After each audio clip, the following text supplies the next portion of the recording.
பரிசுத்தமான ஆசீர்வதிக்கப்பட்ட ஓய்வு நாளின் காலை நேரத்தில் மீண்டும் ஒரு விஷயம் இந்த சபைக்கு கடந்து வந்து ஆண்டவருடைய வார்த்தையை பிரசங்கிக்க தேவன் தந்த பெரிய கிருபைக்காக ஆண்டவருக்கு நான் நன்றி செலுத்துகிறேன். கர்த்தர் நல்லவர். ஊழியங்களை நிறைவேற்றும்படிக்கு அன்போடு கூட அழைப்பு கொடுத்த அன்பு போதகர் ஐயாவுக்கு என்னுடைய மனமார்ந்த நன்றிகள். இந்த சபையில் ஊழியம் செய்கிற ஒவ்வொரு ஊழியர்களையும் பெரியவர்களையும் கர்த்தர் ஆசீர்வதிப்பாராக, கனம் பண்ணுவாராக. அவர்களுக்கும் என்னுடைய நன்றிகள் உரித்தாகட்டும். இந்த நேரத்திலும் ஆவியானவர் நம்மோடு கூட பேசுவாராக. நாம் இருந்த இடத்தில் கண்களை மூடி நாம் தலைகளை தாழ்த்தி நாம் ஜெபித்து ஜெப சிந்தையோடு கூட அவருடைய வார்த்தைக்கு நேராக நாம் கடந்து செல்லலாம். தாம் உண்டு பண்ணின சகல பிரஸ்தாபத்தை பார்க்கிறோம். தமது வார்த்தையை அவர் மகிமைப்படுத்தி இருக்கிறார். எல்லாவற்றையும் உண்டாக்கினார். எல்லாவற்றை பார்க்கிறோம். தம்முடைய வார்த்தையை மகிமைப்படுத்தி இருக்கிறார்.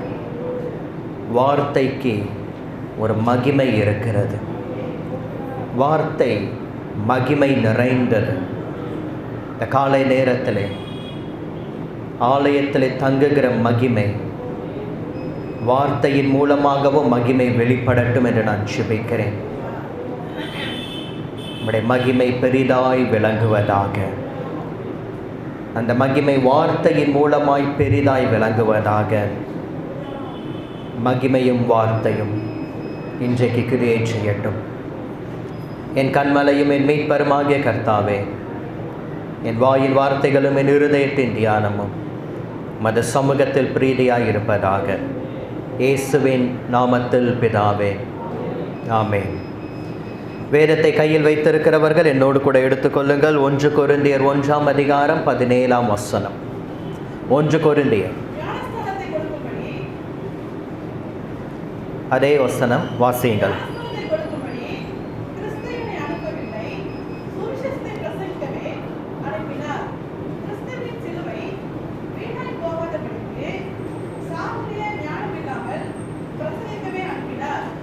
இந்த வசனத்தில் பவுல் தாம் எதற்காக அனுப்பப்பட்டேன், தாம் எதற்காக அனுப்பப்படவில்லை, 2 காரியத்தையும் அவர் குறிப்பிடுகிறார். எதற்காக அவர் அனுப்பப்பட்டார்? சுவிசேஷத்தை பிரசங்கிக்கவே கிறிஸ்து என்னை அனுப்பினார். எதற்காக அவர் அனுப்பப்படவில்லை? ஞான ஸ்நானத்தை கொடுக்கும்படி கிறிஸ்து என்னை அனுப்பவில்லை. அதற்கு முந்தின 2-3 வசனங்களிலே நாம் வாசிக்கும் பொழுது அவர் சொல்லுகிறார், நான் கிறிஸ்துவுக்கும் காயுவுக்குமே அன்றி உங்களில் வேறு ஒருவனுக்கும் நான் ஞானஸ்நானம் கொடுக்கவில்லை. இதற்காக தேவனை ஸ்தோத்தரிக்கிறேன். ஸ்தேவானுடைய வீட்டாருக்கும் நான் ஞானஸ்நானம் கொடுத்தது உண்டு. இது இல்லாமல் வேறு யாருக்காகிலும் ஞானஸ்நானம் கொடுத்தேனே இல்லையோ எனக்கு தெரியாது, நான் அறியேன் என்று அவர் சொல்லுகிறார். இதெல்லாம் ஒரு பக்கம் இருந்தாலும் அவர் சொல்லுகிறார், ஞானஸ்நானத்தை கொடுப்பதற்காக கிறிஸ்து என்னை அனுப்பவில்லை. அது ஒரு ஊழியம், ஆனால் அது தனக்கு ஒரு பிரதானமான ஊழியம் இல்லை என்று பவுல் சொல்லுகிறார். எதற்காக அவர் அனுப்பப்பட்டார்? சுவிசேஷத்தை பிரசங்கிக்கவே அவர் என்னை அனுப்பினார். கிறிஸ்துவின் சிலுவை வீணாய் போகாதபடிக்கு சாதுரிய ஞானம் இல்லாமல் பிரசங்கிக்கவே அனுப்பினார். பிரசங்கிக்கவே அனுப்பினார். கிறிஸ்துவின் சிலுவை வீணாய் போகக்கூடாது.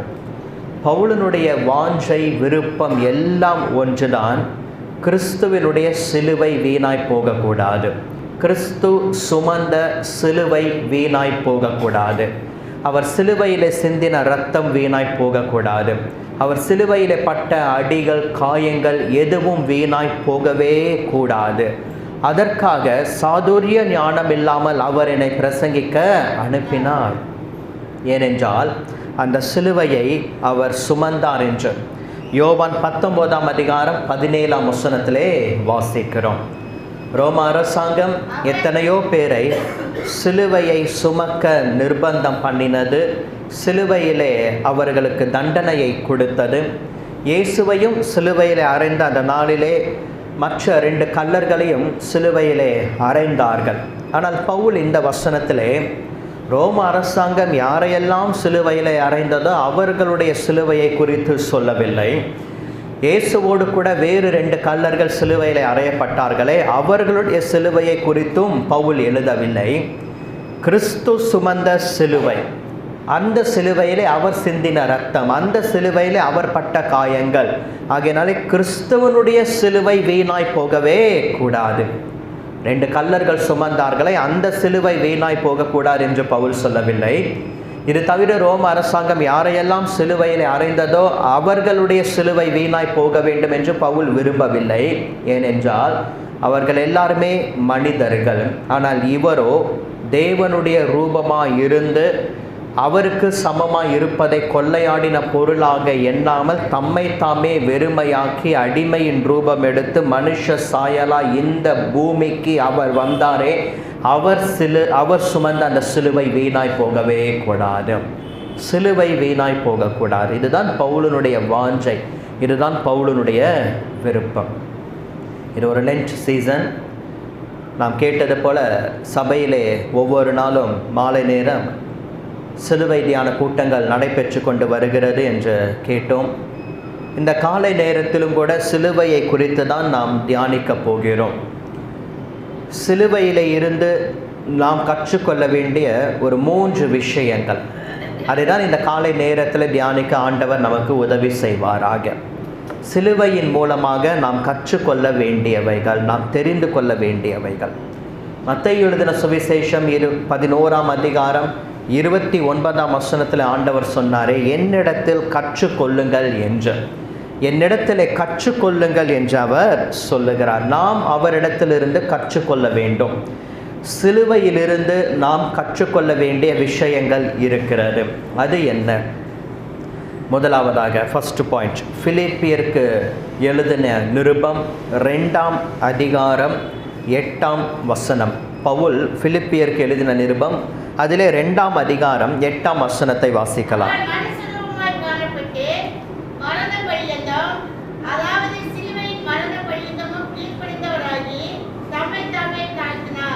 அவர் மனுஷரூபமாய் காணப்பட்டார், மரண பரியந்தமும், அதாவது சிலுவையின் மரண பரியந்தமும் கீழ்ப்படிந்தவராகி, சிலுவையின் மரண பரியந்தமும் அவர் கீழ்ப்படிந்தவராய் காணப்பட்டார். யோவான் எழுதின சுவிசேஷம் 1 அதிகாரம் 14ஆம் வசனம் இப்படியாய் சொல்லுகிறது, அந்த வார்த்தை மாம்சமாகி கிருபையினாலும் சத்தியத்தினாலும் நிறைந்தவராய் நமக்குள்ளே அவர் வாசம் பண்ணினாராம். அவர் எங்கு வாசம் பண்ணினார்? நமக்கு உள்ளே அவர் வாசம் பண்ணினார். அதை தான் 1 யோவான் 4ஆம் அதிகாரம் 4ஆம் வசனத்தில் வாசிக்கிறோம். உலகத்தில் இருக்கிறவனிலும் நமக்குள்ளாய் இருக்கிறவர் பெரியவர். சுவிசேஷத்தை எழுதின அதே யோவான் தான் நிருபத்தையும் அவர் எழுதுகிறார். அதே யோவான் சொல்லுகிறார், நமக்குள் வாசம் பண்ணினவர் இப்பொழுது நமக்குள் இருக்கிறவர் பெரியவர் என்று அவர் எழுதுகிறார். ஒன்று நமக்குள் வாசம் பண்ணுகிறார், இன்னொன்று நமக்குள் அவர் பெரியவராய் காணப்படுகிறார். 2ஐயும் எழுதினது யோவான் சேஷன் தான். அவர் நமக்குள்ளாய் வாசம் பண்ணினார், அவருடைய மகிமையை கண்டோம். அது பிதாவுக்கு ஒரே பேரான குமாரனுடைய மகிமைக்கு ஏற்ற மகிமையாக காணப்படுகிறதா. அவருடைய மகிமையை கண்டோம். இந்த யோவான் சேஷன் அவருடைய மகிமையை கண்டான். அந்த மகிமையை கண்டுதான் வெளிப்படுத்தின விசேஷத்தை அவர் எழுதுகிறார். அந்த மகிமையை பார்த்த பொழுது அவரால் அந்த பிரசனத்துக்கு முன்பாக, மகிமைக்கு முன்பாக நிற்க முடியவில்லை. உடனே அவருடைய பாதத்தில் அவர் விழுந்து போனார்.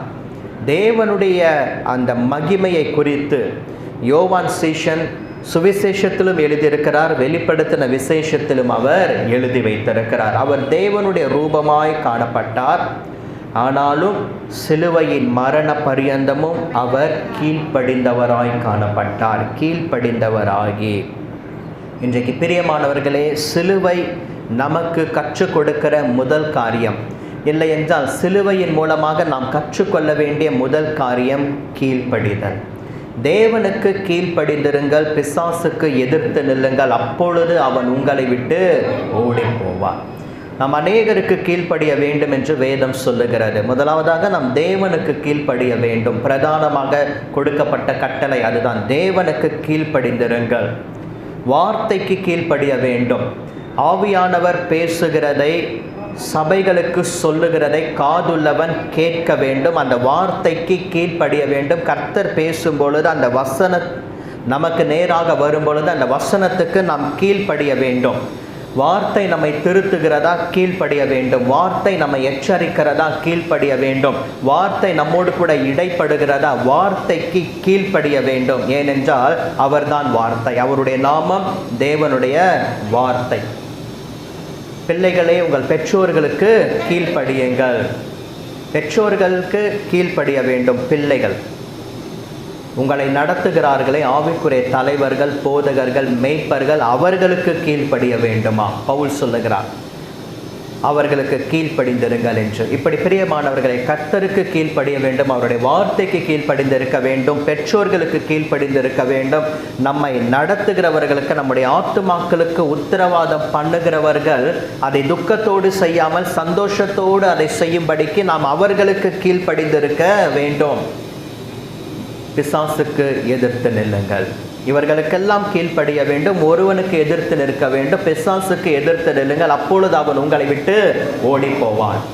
இன்றைக்கு சிலுவை நமக்கு கற்றுக் கொடுக்கிற ஒரு காரியம், எப்படி இயேசுவானவர் கடைசி மட்டும் பிதாவுக்கு அவர் கீழ்ப்படிந்திருந்தாரோ, அதே போல நம்முடைய ஒவ்வொருவருடைய வாழ்க்கையிலும், ஒவ்வொரு விசுவாசனுடைய வாழ்க்கையிலும் கடைசி மட்டும் கிறிஸ்துவுக்கும், கிறிஸ்துவனுடைய வார்த்தைக்கும், சத்தியத்துக்கும் நாம் கீழ்ப்படிந்தவர்களாக காணப்பட வேண்டும், கீழ்ப்படிந்திருக்க வேண்டும். கானா என்ற ஊரிலே நடந்த திருமணத்தில் இயேசு தம்முடைய முதல் அற்புதத்தை செய்து தம்முடைய மகிமையை அவர் வெளிப்படுத்தினார். அந்த திருமணத்தில் ஏற்பட்ட அந்த திராட்சரச குறைவு, அப்பொழுது திராட்சரசம் அவர்களுக்கு குறைவுபட்டது என்று மரியாளிடத்தில் வந்து சொல்லுகிறார்கள். மரியாள் அதை இயேசுவுக்கு சொல்லுகிறார். அப்பொழுது ஆண்டவர் சொல்லுகிறார், ஸ்திரீயே, உனக்கும் எனக்கும் என்ன, என் வேலை இன்னும் வரவில்லை என்று. அப்பொழுது மரியாள் ஒரு வார்த்தை சொல்லுகிறார், அவர் உங்களுக்கு என்ன சொல்லுகிறாரோ அதன்படி செய்யுங்கள். ஒரு பக்தன் இப்படியாய் சொல்லுகிறார், very simple and special sermon by Mary என்று. மிகவும் சாதாரணமாய், அதே சமயம் விசேஷமான ஒரு உபதேசத்தை மரியாள் அந்த இடத்துல சொல்லுகிறாள் என்று. சாதாரணமான ஒரு வார்த்தை, ஆனால் மிகவும் விசேஷமான ஒரு வார்த்தை. எல்லா ஆசீர்வாதங்களும் ஒரு வார்த்தையிலே அடங்கி இருக்கிறது. அவர் உங்களுக்கு என்ன சொல்லுகிறாரோ அதன்படி செய்யுங்கள், அவ்வளவுதான். தண்ணீரை கொண்டு வாருங்கள் என்றால் தண்ணீரை கொண்டு வர வேண்டும், மொண்டு கொள்ளுங்கள் என்றால் மொண்டு கொள்ள வேண்டும், கொண்டு போங்கள் என்று சொன்னால் கொண்டு போகல் வேண்டும், பரிமாறுங்கள் என்று சொன்னால் பரிமாற வேண்டும். எல்லாவற்றிற்கும் ஒரு வார்த்தை ஆசீர்வாதத்திற்கு திறவுகோலாய் இருக்கிறது, கீழ்ப்படிதல். அவர் உங்களுக்கு என்ன சொல்லுகிறாரோ அதன்படி செய்யுங்கள், அதன்படி செய்யுங்கள். டேவிட் லிவிங்ஸ்டன் என்கிற மிஷனரியை குறித்து நாம் கேள்விப்பட்டிருக்கக்கூடும். அவருக்கு ஆரம்ப நாட்களிலே ஊழியத்திற்கு அர்ப்பணித்த சமயம் சீன தேசத்துக்கு போக வேண்டும், அங்கு கிறிஸ்துவனுடைய அன்பை சொல்ல வேண்டும், ஊழியம் செய்ய வேண்டும் என்று அவருக்கு வாஞ்சை இருந்தது. அதற்குண்டான முயற்சிகளை அவர் எடுத்தார். எந்தெந்த ஆர்கனைசேஷன் சீன தேசத்துக்கு ஊழியர்களை அனுப்புகிறது, மிஷனரிகளாக போகிறார்கள் என்று அறிந்து கொண்டு அங்கெல்லாம் முயற்சி செய்கிறார். ஆனால் தேவன் அவருக்கு அதற்கு அனுமதி கொடுக்கவே இல்லை. அவருடைய ஜெபம் சீன தேசத்துக்கு போக வேண்டும், அங்கு இருக்கிறவர்களுக்கு சுவிசேஷத்தை சொல்ல வேண்டும். ஆனால் ஆண்டவர் அவருக்கு உணர்த்தினார், உன்னுடைய ஊழியம் சீன தேசத்தில் கிடையாது, ஆப்பிரிக்கா தேசத்தில். நீ ஆப்பிரிக்காவுக்கு தான் போக வேண்டும் என்று தேவன் அவருக்கு சொன்னார். அவருக்கு சற்றும் விருப்பம் கிடையாது, ஆப்பிரிக்கா தேசத்துக்கு போய் ஊழியம் செய்ய வேண்டும் என்று அவருக்கு சற்றும் விருப்பம் கிடையாது. அவருடைய மனதிலே நிரம்பி இருந்த ஒரே காரியம், சீன தேசத்துக்கு போக வேண்டும், ஊழியம் செய்ய வேண்டும், மிஷனரி ஊழியம். ஆனால் தேவன் சொன்னார், உணர்த்தினார். பல முறை ஆண்டவர் பேசினதற்காக கீழ்ப்படிந்து சீன தேசத்தை விட்டுவிட்டு ஆப்பிரிக்கா தேசத்தை முன்வைத்து ஆப்பிரிக்க தேசத்திற்கு ஊழியம் செய்வதற்காக அவர் புறப்பட்டு போனார். யாருமே தொட முடியாத ஜனங்களை அவர் மூலமாக தேவன் சந்தித்தார். அநேகரை தொட்டார், அநேகரை கிறிஸ்துவுக்குள்ளாக வழி நடத்தினார். ஆப்பிரிக்கா தேசத்தில் ஒரு பெரிய மனமாற்றத்தை, எழுப்புதலை, கிறிஸ்துவனுடைய அன்பை சுமந்து கொண்டு போனார். ஒரு கீழ்ப்படிதல் ஆப்பிரிக்கா தேசத்தில் ஒரு பெரிய எழுப்புதலை கொண்டு வந்தது, ஒரு தேவ மனுஷன் மூலமாக. டேவிட் லிவிங்ஸ்டன் மரித்து போன பிற்பாடாக லண்டன் மிஷனரி சொசைட்டி அந்த வெறுமையான இடத்தை நிரப்புவதற்காக இன்னொரு மிஷனரியை அவர்கள் அனுப்பினார்கள். அந்த புது மிஷனரி ஆப்பிரிக்கா தேசத்துக்கு வந்து டேவிட் லிவிங்ஸ்டன் ஊழியம் செய்த இன மக்களை அவர் சந்தித்து அவர் பேசி கொண்டிருக்கிற நேரத்தில் அவர் கேட்டார், நான் உங்களை கிறிஸ்துவுக்கு நேராக வழி நடத்தும்படிக்கு வந்திருக்கிறேன், கிறிஸ்துவை உங்களுக்கு அறிமுகப்படுத்த போகிறேன் என்று சொன்னார். அந்த மக்கள் எல்லாம் சொன்னார்கள், எங்களுக்கு ஏற்கனவே கிறிஸ்துவை குறித்து தெரியும், நாங்கள் அவரை பார்த்திருக்கிறோம், அவரோடு கூட பேசி இருக்கிறோம் என்று சொன்ன உடனே வந்த புது மிஷனரிக்கு ஒரு பெரிய ஆச்சரியம். கிறிஸ்துவை பார்த்திருக்கிறீர்களா? கிறிஸ்துவோடு கூட பேசி இருக்கிறீர்களா? இந்த இருண்ட பகுதியில் இருக்கிற நீங்கள் எப்படி கிறிஸ்துவை கண்டீர்கள் என்று அவருக்கு ஒரு பெரிய ஆச்சரியம். அந்த மக்கள் கேட்டார்கள், நீங்கள் கிறிஸ்துவை காண விரும்புகிறீர்களா என்று. அவர் சொன்னாராம், நான் காண விரும்புகிறேன் என்று. எங்களோடு கூட வாருங்கள் என்று கூட்டிக் கொண்டு போனார்கள். நேராக டேவிட் லிவிங்ஸ்டனுடைய கல்லறைக்கு நேராக கூட்டிக் கொண்டு போய் நிறுத்தினார்கள். இங்குதான் அவர் இருக்கிறார் என்று. கிறிஸ்துவை போலவே வாழ்ந்து கிறிஸ்துவையே தன்னை ஒரு வாழ்க்கையிலே பிரதிபலித்த ஒரு தேவ மனிதர். காரணம் கீழ்ப்படிதல். தனக்கென்று ஒரு விருப்பம் இருக்கிறது, சீன தேசத்துக்கு போக வேண்டும், மிஷனரி ஊழியம் செய்ய வேண்டும் என்று. ஆனால் அந்த விருப்பத்தையும் மீறி தேவன் வைத்திருக்கிற அந்த திட்டத்துக்கு, தீர்மானத்துக்கு, அழைப்புக்கு கீழ்ப்படிந்து தேவன் சொன்ன அந்த இடத்துக்கு போனபடியினாலே இன்றைக்கு வரைக்கும் அவருடைய பெயர் சரித்திரத்தில் இடம் பெற்றிருக்கிறது. இன்றைக்கு நாம் பேசி கொண்டிருக்கிறோம். கீழ்ப்படிதல், கீழ்ப்படிதல். இன்றைக்கு பிரியமானவர்களே, அநேக சமயங்களிலே நம்முடைய ஆசீர்வாதங்கள் தடைப்பட்டு போயிருப்பதற்கு காரணம் நம்முடைய கீழ்ப்படியாமை. நம்முடைய கீழ்ப்படியாமை.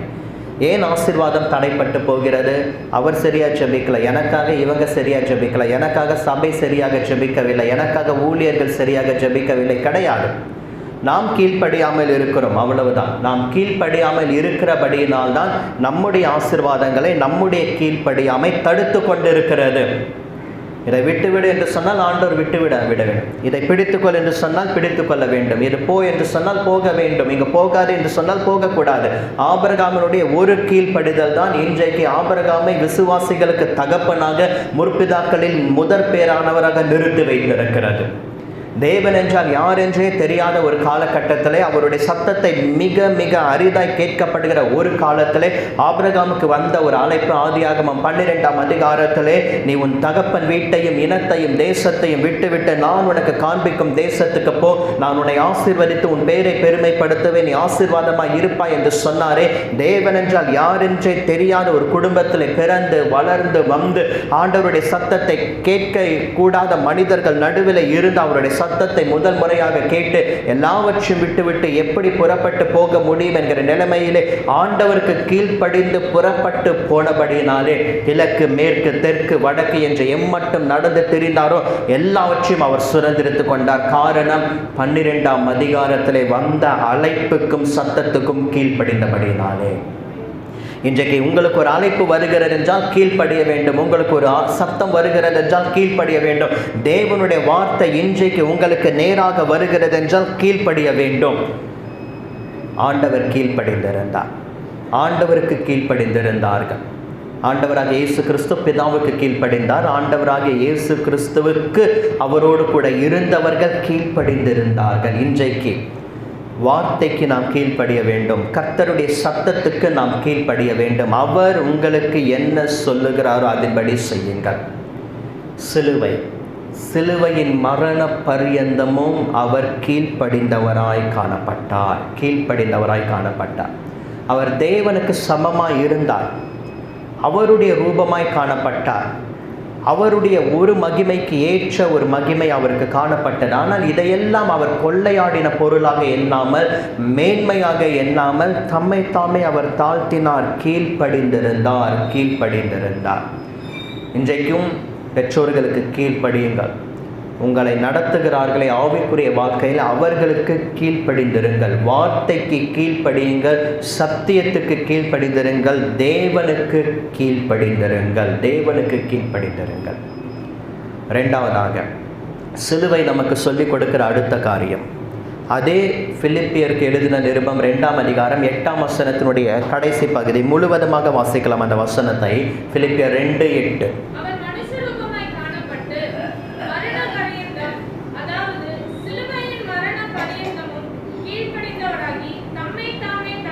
தம்மை தாமே தாழ்த்தினார். கீழ்ப்படிந்தவராகி அதோடு கூட நின்றுவிடவில்லை, தம்மை தாமே அவர் தாழ்த்தினார். அதற்கு முந்தின வசனத்தை வாசிக்கலாம். 7ஆம் வசனம்.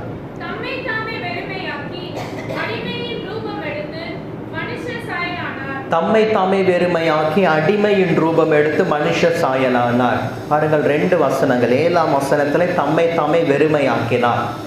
8ஆம் வசனத்திலே தம்மை தாமே அவர் தாழ்த்தினாராம். வாலின்சர ஆண்டவர் விருப்பப்பட்டு முழு எண்ணத்தோடு முழு இருதயத்தோடு தம்மை தாமே அவர் வெறுமையாக்கினார், தம்மை தாமே அவர் தாழ்த்தினார். கீழ்ப்படிதல் என்பது வேறு, தாழ்மை என்பது வேறு. கீழ்ப்படிதல் ஒபீடியன்ஸ், தாழ்மை என்றால் ஹம்பிள்னஸ். ரெண்டுமே ஒவ்வொரு விசுவாசிக்கும் தேவை. கீழ்ப்படிதலும் வேண்டும், தாழ்மையும் வேண்டும். ஒன்றை நாம் அணிந்து கொள்ள வேண்டும். மனத்தாழ்மையை அணிந்து கொள்ளுங்கள், மனத்தாழ்மையை அணிந்து கொள்ளுங்கள். ஏனென்றால் அவர் மனத்தாழ்மை உள்ளவராய் காணப்படுகிறார். நான் சாந்தமும் மனத்தாழ்மை உள்ளவருமாய் இருக்கிறேன், என்னிடத்திலே கற்றுக்கொள்ளுங்கள். அவரிடத்திலிருந்து நாம் கற்றுக்கொள்ள வேண்டிய ஒன்று மனத்தாழ்மை, தம்மை தாமே தாழ்த்துவது. தம்மை தாமே ஆண்டவர் வெறுமையாக்கினார்.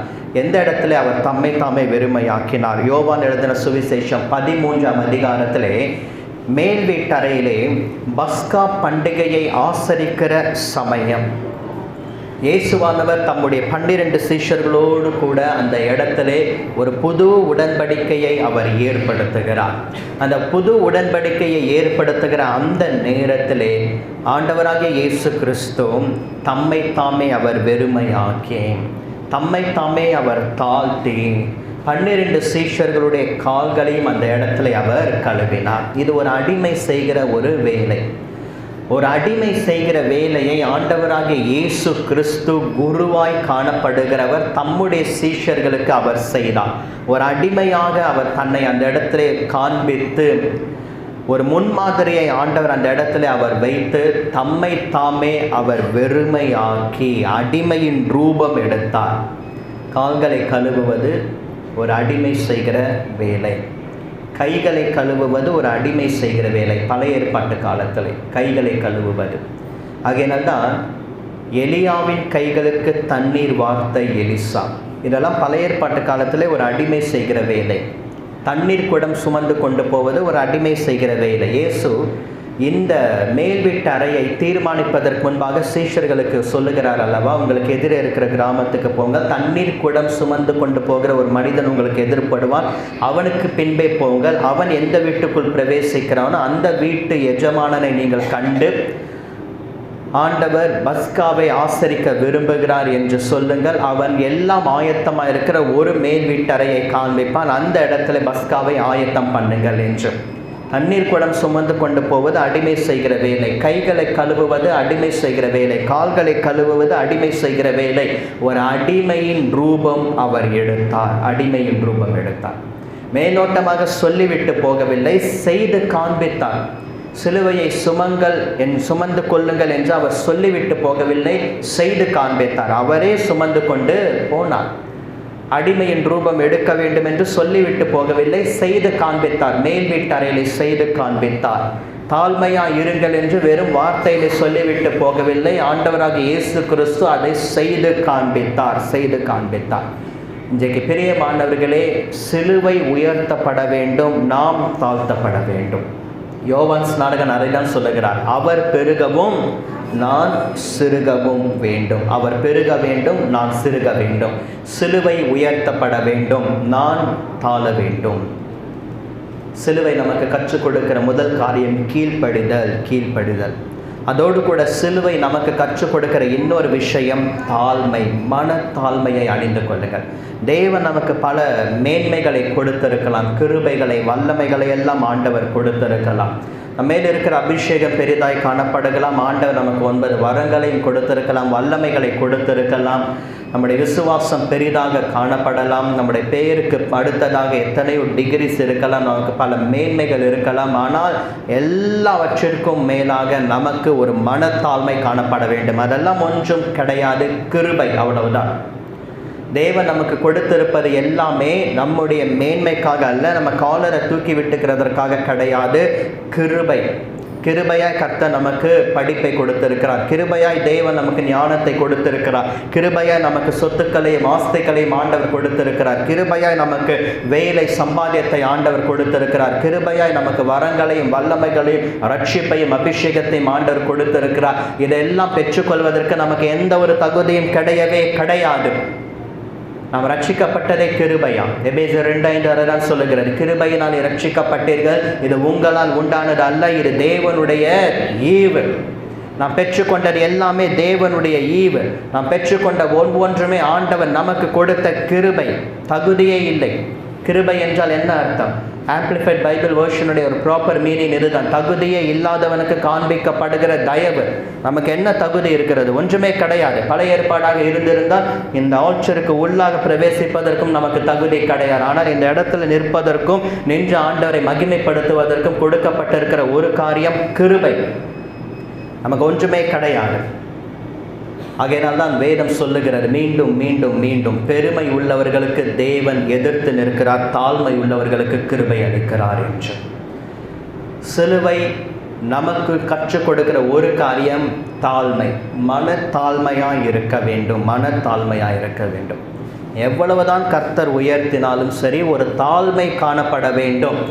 எவ்வளவுக்கு மேலாக ஆண்டவர் நம்மை கொண்டு போய் நிறுத்தினாலும் நமக்குள் ஒரு தாழ்மை காணப்பட வேண்டும். வெளி வேஷத்துக்காக தாழ்மையாய் நடிக்கக்கூடாது. வெளி பிரகாரத்துக்காக தாழ்மையை நாம் காண்பிக்க கூடாது. உண்மையாகவே மனதிற்குள்ளாக, அதுதான் வசனம் சொல்லுகிறது, மனத்தாழ்மை என்று. வெளி வேஷத்துக்கான தாழ்மை கிடையாது. ஏதோ மனிதர்களுக்கு முன்பாக அப்படி நடந்து கொள்ள வேண்டுமே என்பதற்காக ஒரு தாழ்மை கிடையாது. மனத்தாழ்மை, மனதிற்குள் அந்த தாழ்மை காணப்பட வேண்டும். அதை அப்படியே வெளிப்படுத்த வேண்டும். அவ்வளவுதான். உண்மையான அந்த மனத்தாழ்மையை அணிந்து கொள்ள வேண்டும். தேவன் உங்களை உயர்த்துவார், சந்தேகம் கிடையாது. ஏற்ற காலத்தில் அவர் உங்களை உயர்த்தும்படிக்கு அவருடைய பலத்த கைக்குள் நீங்கள் அடங்கி இருங்கள். ஆனால் எவ்வளவுதான் கர்த்தர் உயர்த்தினாலும், எவ்வளவுதான் பயன்படுத்தினாலும், எவ்வளவு மகிமையான காரியங்களை கர்த்தர் கொடுத்தாலும் செய்திருந்தாலும் ஒன்றை மறந்து போகக்கூடாது, அவர் பெருகவும் நான் சிறுகவும் வேண்டும். மனத்தாழ்மை. சிலுவை நமக்கு அதை தான் கற்றுக் கொடுக்கிறது. அவர் தம்மை தாமே தாழ்த்தினபடினாலே என்ன நடந்ததாம்? 8ஆம் வசனத்தில், அடுத்த வசனம் 9ஆம் வசனத்தை வாசிக்கலாம். ஆதலால் தேவன், போதும், தேவன் எல்லாவற்றிற்கும் மேலாக அவரை உயர்த்தினாராம். ஆதலால். ஆதலால் என்றால் என்ன அர்த்தம்? அதற்கு முன்பாக வசனத்தில் இருக்கக்கூடிய காரணம். ஆதலால் என்றால் என்ன அர்த்தம்? முன்பு ஒரு காரணம் இருக்கிறது. அந்த காரணம் என்ன? 8ஆம் வசனத்தில் தம்மை தாமே அவர் தாழ்த்தினார். தாழ்த்தினபடினாலே ஆதலால் தேவன் எல்லாவற்றிற்கும் மேலாக அவரை உயர்த்தினாராம். கர்த்தர் உயர்த்துகிறார். நீங்கள் தாழ்மையாக இருக்கும் பொழுதும் இன்னும் உயர்த்துவார். அப்பொழுதும் நீங்கள் தாழ்மையாக இருக்கும் பொழுதும் இன்னும் ஆண்டவர் உயர்த்துவார். ஆபிரகாம் லிங்கன் அமெரிக்க தேசத்தின் ஜனாதிபதியாக இருந்தார்.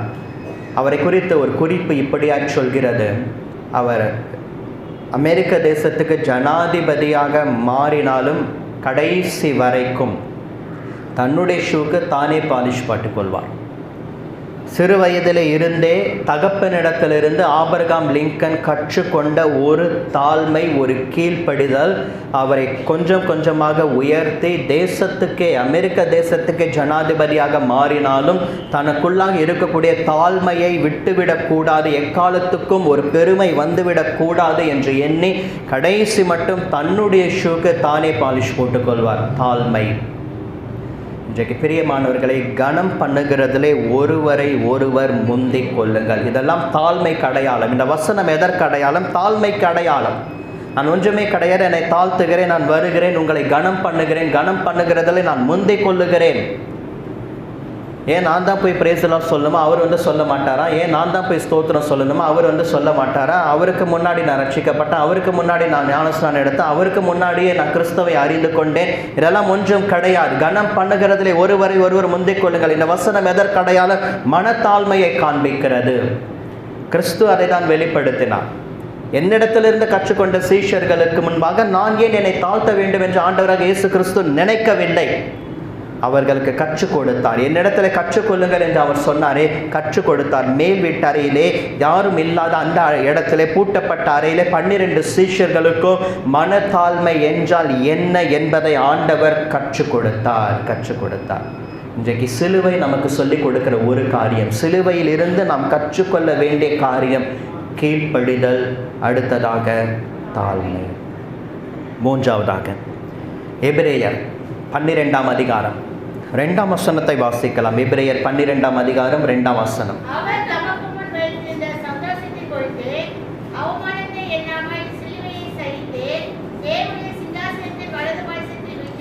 தேவனுடைய சிங்காசனத்தில் வலது பாரிசத்தில் வீற்றிருக்கிறார்.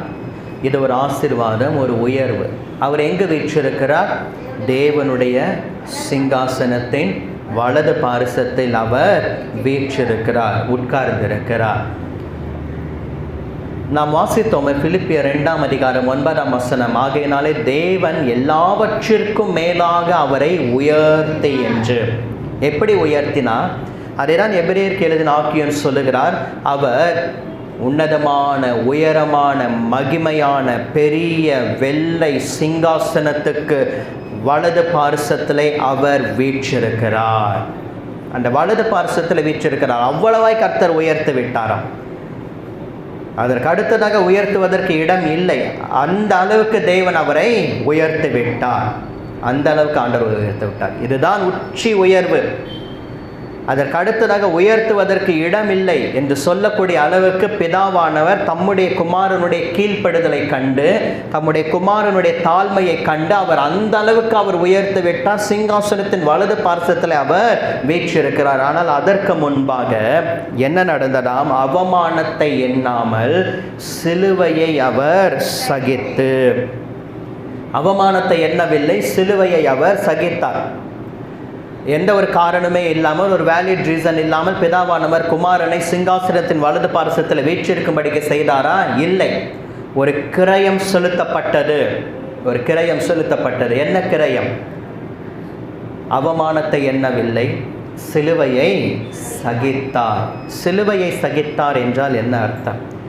சிலுவையின் மூலமாக வந்த பாடுகள், அவமானங்கள், நிந்தைகள் எல்லாவற்றையும் அவர் சகித்தார்.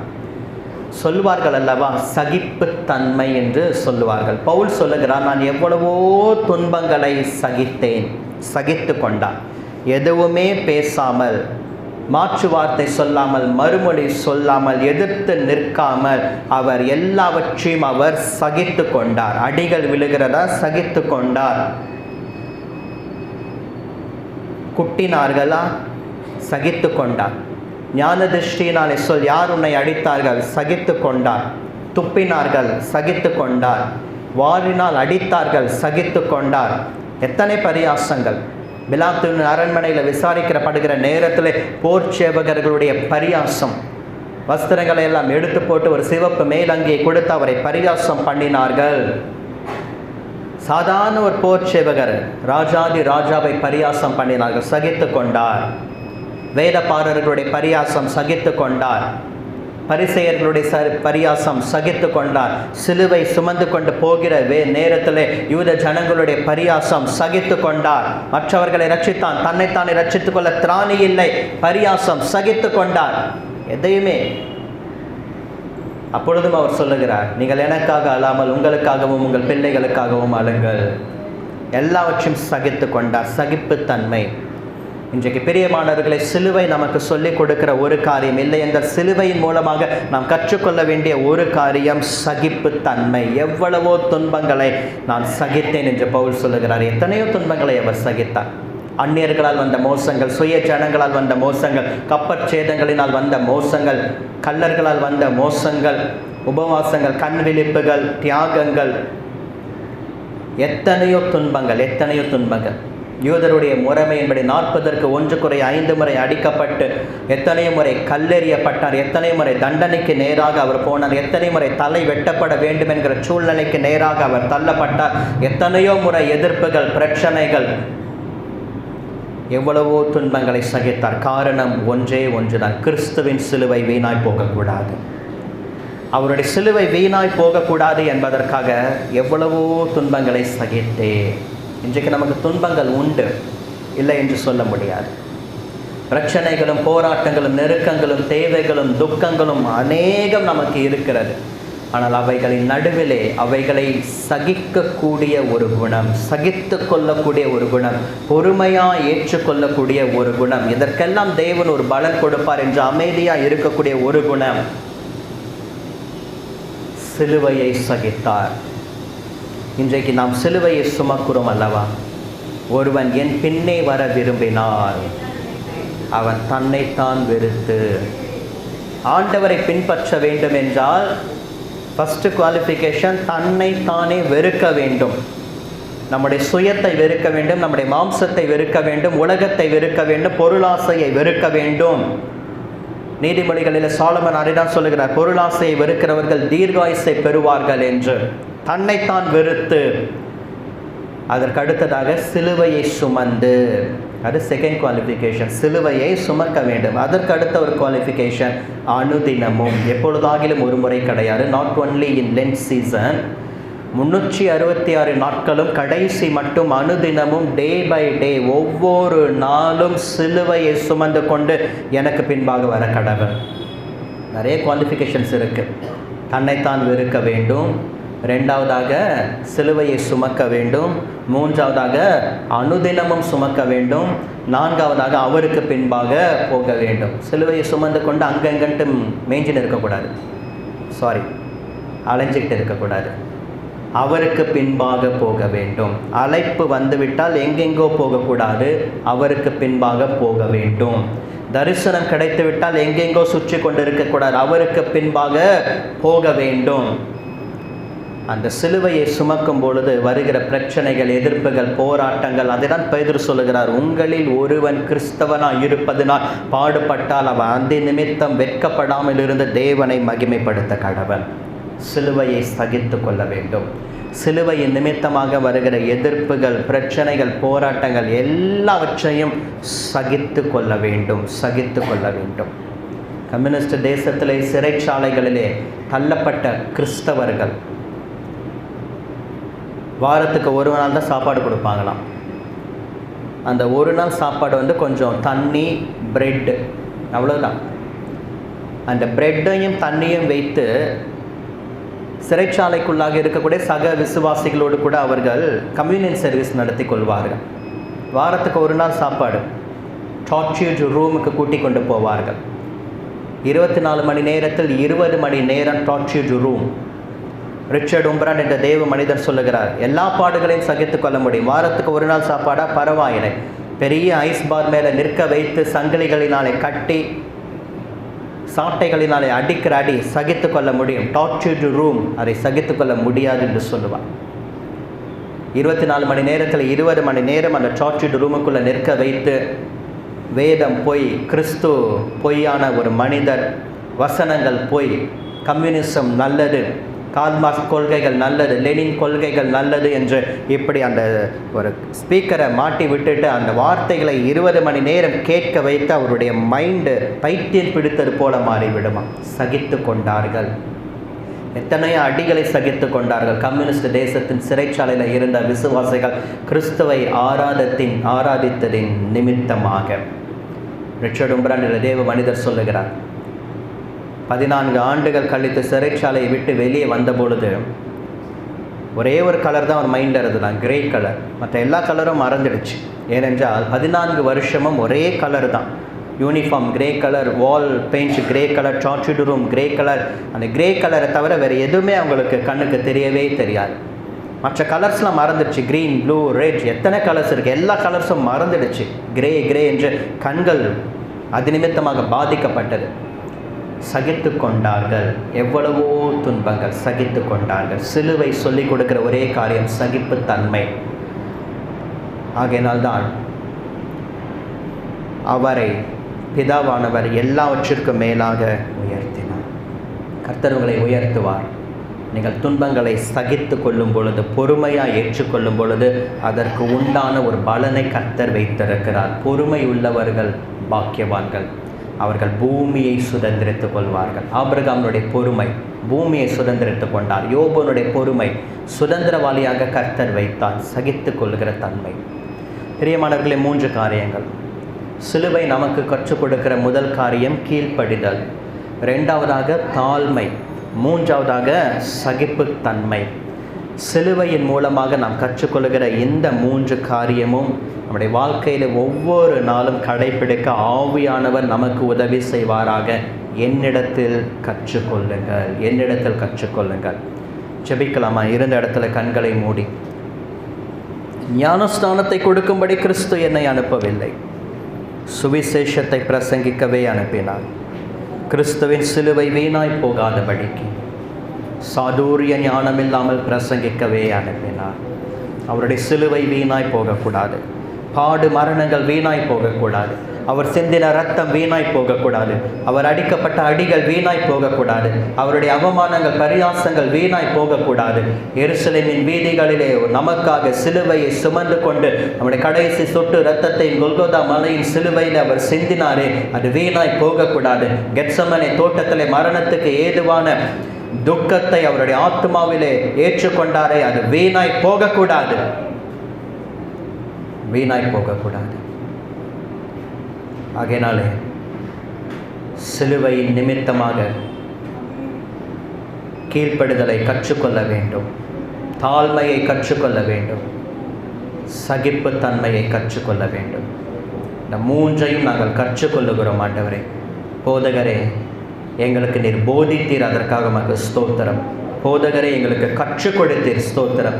நாங்கள் மறந்து போனதை இன்றைக்கு எங்களுக்கு நினைப்பூட்டினீர், அதற்காக ஸ்தோத்திரம். கீழ்ப்படிதல் நாங்கள் கற்றுக்கொண்டது நான் மறந்துவிட்டோம், நினைப்பூட்டினீர், ஸ்தோத்திரம். தாழ்மையை நாங்கள் ஏற்கனவே கற்றுக்கொண்டது நான் மறந்துவிட்டோம், பெருமை வந்தது நிமித்தம் மறந்துவிட்டோம், மன்னியும். இன்றைக்கு மீண்டும் நினைப்பூட்டினீர், ஸ்தோத்திரம். சகிப்பு தன்மையை நாங்கள் கற்றுக்கொண்டோம், மறந்துவிட்டோம், இன்றைக்கு நினைப்பூட்டினீர், அதற்காக உமக்கு ஸ்தோத்திரம். பவுல் சொல்லுகிறாரே, நீ கற்றுக்கொண்டவைகளிலே நிலைத்திரு என்று. நாங்கள் கற்றுக்கொண்டவைகளிலே நிலைத்திருக்க கர்த்தர் உதவி செய். சபையை ஆசீர்வதியும், ஆராதனைகளை ஆசீர்வதியும், லெண்டேஸ் மீட்டிங்ஸை ஆசீர்வதியும், கன்ஸ்ட்ரக்ஷன் ஒர்க்கை ஆசீர்வதியும். பண தேவைகள், பொருள் தேவைகள் சந்திக்கப்படட்டும். பிரதிஷ்டையினாலே எதிர்பார்க்கிறோம், கர்த்தருடைய மகிமை வெளிப்படட்டும் என்று நான் ஜெபிக்கிறேன். இயேசுவின் நாமத்தில் பிதாவே, ஆமென். Thank you so much. God bless you. அதை நோக்கி பார்த்து ஜெபிக்கலாம். இந்த நாளிலே சிலுவை பிரிந்ததான, சிலுவை சுமக்கப்படியான, சிலுவை பிரிந்தான காரியங்கள் நமக்கு எடுக்கப்படுகிற காரியத்துக்கு தியானிக்க தேவன் நமக்கு சிலுவை கொடுத்தது. தயவுக்காக ஆண்டவருக்கு நன்றி சொல்வோம். சிலுவை நமக்கு கீழ்ப்படியும், சிலுவை நமக்கு தாழ்மையும், சிலுவை நமக்கு சகிப்பு தன்மையும் அதை நம்ம கற்றுக் கொடுத்திருக்கிறது என்று சொல்லி அந்த கர்த்தருடைய வார்த்தை நாம் இதனால நாம் தியானித்திருக்கிறோம்.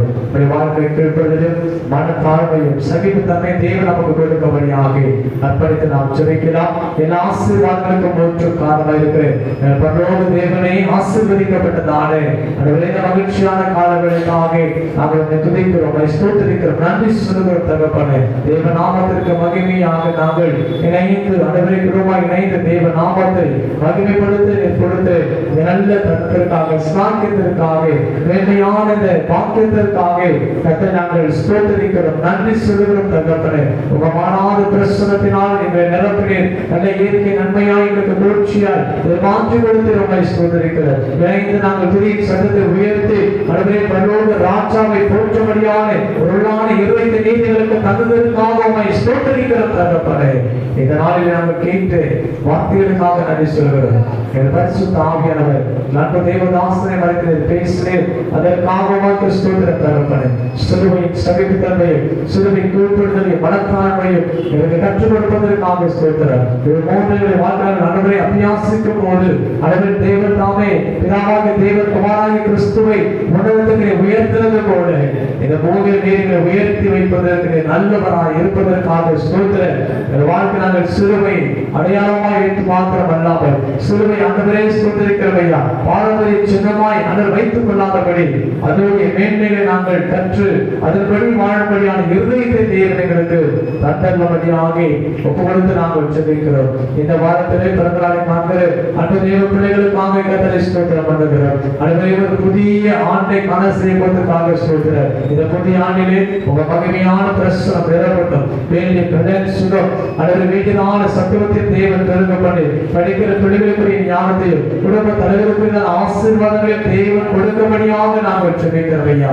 இந்த வார்த்தை திருமண நாளை காண்கிறேன் அந்த தெய்வ பிள்ளைகளை இயேசுவின் நாமத்தினால் ஆசீர்வதிக்கிறேன். இந்த வாழ்க்கை நினைத்த தேவன் நாமத்திற்கு மகிமையை இந்நாள் வரைக்கும் நடத்தி வருகிற கிருபைகளுக்காக ஸ்தோத்திரம். வருகிற புதிய ஆண்டில் ரவணமாய் நம்முடைய ஆசீர்வாதத்தை பெருக பண்ணும்படியாக சமாதானத்தையும் சந்தோஷத்தையும் தேவன் கொடுக்கபடியாக ஜெபிக்கிறோம். வேதனைப்பட்ட மக்களுக்காக நாங்கள் ஜெபிக்கிறோம். இயேசுவின் நாமத்தினால் பரலோகத்தின் பலத்தினால் தேவன் நிரப்பி பூர்ண சுகத்தையும் சத்துவத்தையும் ஆரோக்கியத்தை தேவன் கொடுக்கபடியாக அர்ப்பணித்து நாங்கள் ஜெபிக்கிற தகப்பனே. அனைப்பட்டு போன கத்தோடைய பிள்ளைகளாய் தொடர்ந்து ஜெபிக்கிறோம். கர்த்தருக்கு சுத்தமானவர்கள் வாரத்திலே மக்களை கொண்டு வந்து சேர்க்கிறான் ஆண்டவரே. எனவே காலம் கடைசியா இருப்பதினாலே நிர்விசாரமாய் அச்சக்கரத்தை நாங்கள் இல்லாமல் கர்த்தருக்காக பயத்தோடு பக்தியோடு காலத்தை பிரயோஜனப்படுத்திக் கொள்ளபடியாய் அனைவருக்கும் நல்ல இருதயத்தை தேவன் கொடுக்கபடியாய் நாங்கள் ஜெபிக்கிறோம் ஐயா. எங்கள் பாரம்பரிய கிறிஸ்துவ வாழ்க்கை அல்ல, கிறிஸ்துவுக்குள் வாழ்கிற ஒரு மகிமையான வாழ்வை தேவனுக்கு கொடுக்கபடியாய் நாங்கள் ஜெபிக்கிறோம். மகிமைப்படுவீராக மீட்ப நாமத்தில் ஜெபிக்கிறோம் நல்ல பிதாவே ஆமென். சேர்ந்து சொல்லுவோம். என் ஆத்துமாவே கர்த்தரை ஸ்தோத்திரி, என் உள்ளமே அவருடைய பரிசுத்த நாமத்தை ஸ்தோத்திரி. என் ஆத்துமாவே கர்த்தரை ஸ்தோத்திரி, அவர் செய்த சகல உபகாரங்களை மறவாதே. ஆமென். கர்த்தராகிய இயேசு கிறிஸ்துவின் கிருபையும் பிதாவாகிய தெய்வத்தின் அன்பும் பரிசுத்த ஆவியாருடைய ஐக்கியம் சமாதானம் இடத்திலும் சகல ஆசீர்வாதங்கள் கர்த்தருடைய வருகை மற்றும் நம் யாவரும் நம்முடைய ஊழியர்களும் சகல பிரயாசங்களும் இந்த வார்த்தையை திறந்த நாளில் இந்த மாதிரி காண்கிற அன்பு பிள்ளைகளோடு தடைப்பட்ட மக்களோடும்